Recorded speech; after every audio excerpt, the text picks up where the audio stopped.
What does a Mediterranean diet consist of? Because we Well, say it. yeah, I mean the Mediterranean. It's something that I always like try to add my 2 cents when people use the word diet. I mean, not.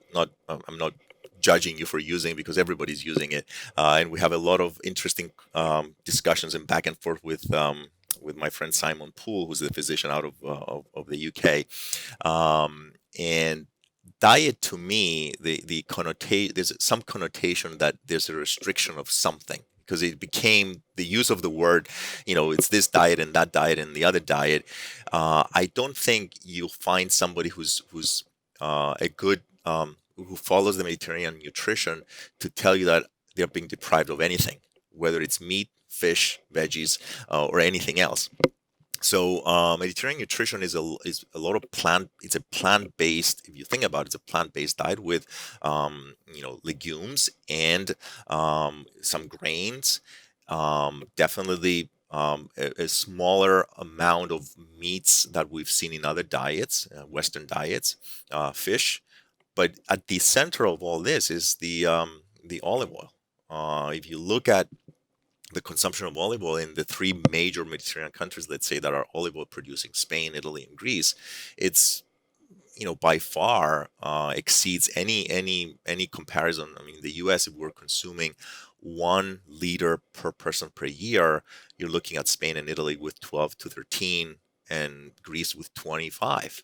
Wow. So and sort of interesting, anecdotes from discussing with people. I had a conversation with Antonia Trichopoulou, who's her husband and herself have been the pillars and then the leaders in promoting Mediterranean nutrition through their research over the last 30, 40 years or so. And we were at dinner one day, and a couple of Italians and Spanish and us, and she goes, "You think that we Greeks like veggies more than you guys in Spain and Italy? If you take broccoli, it just tastes the same to us as to you. But what we do, we have them bathe in olive oil and it tastes better. That's why we eat a lot more." So, which is, it took me by, it's like, yeah, she has a point. I mean, it's not like if you take the whatever the vegetable is, it's not like I like it better than a Spaniard. But if I cover it with olive oil and I flavor it with that, then it becomes more appealing to me. So Mediterranean nutrition is sort of you have a lot of plant-based components. There's nothing to say don't eat meat, but eat meat every 7 days, every 10 days, not every day.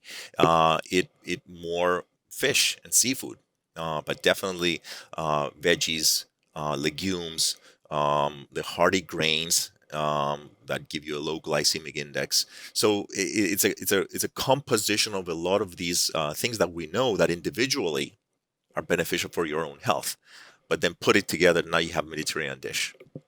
You And said yeah, you said beneficial for your own health. In what ways? well, it's been shown that as a whole, the Mediterranean nutrition is very beneficial for a lot of health indicators, whether it's cardiovascular, whether it's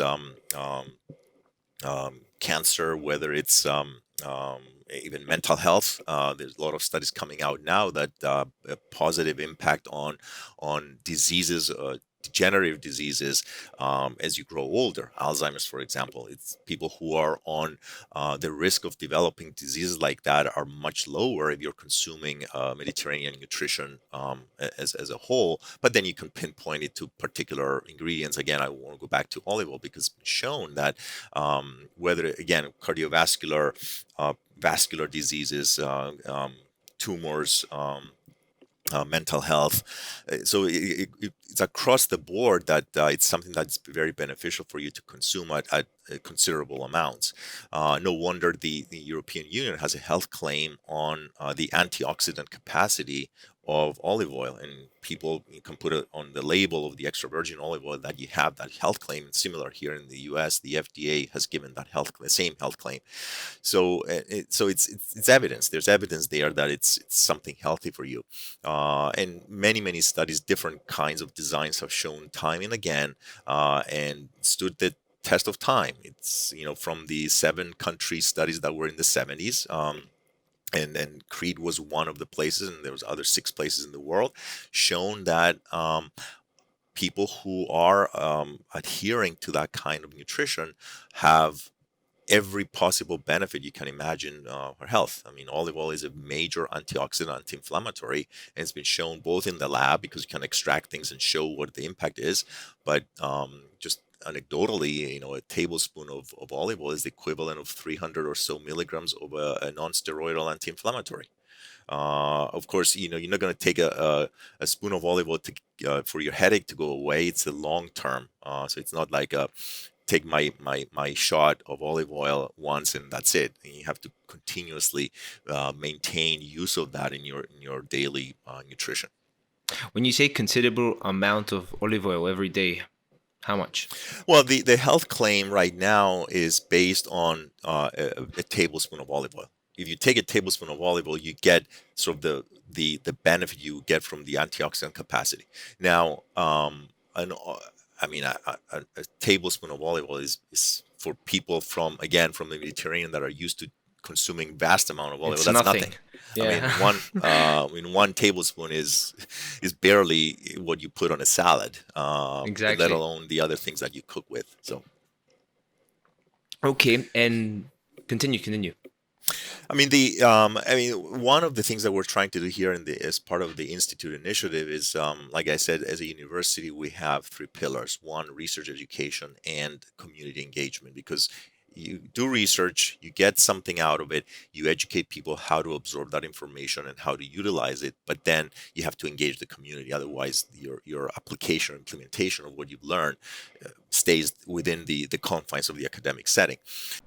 If you enjoyed that, you can click the link in the description to watch the full podcast or listen to it on Spotify, Apple Podcasts, and our website. You can also ask questions in the comments below, which will be directed to healthcare professionals in our future weekly episodes. Thank you so much for watching.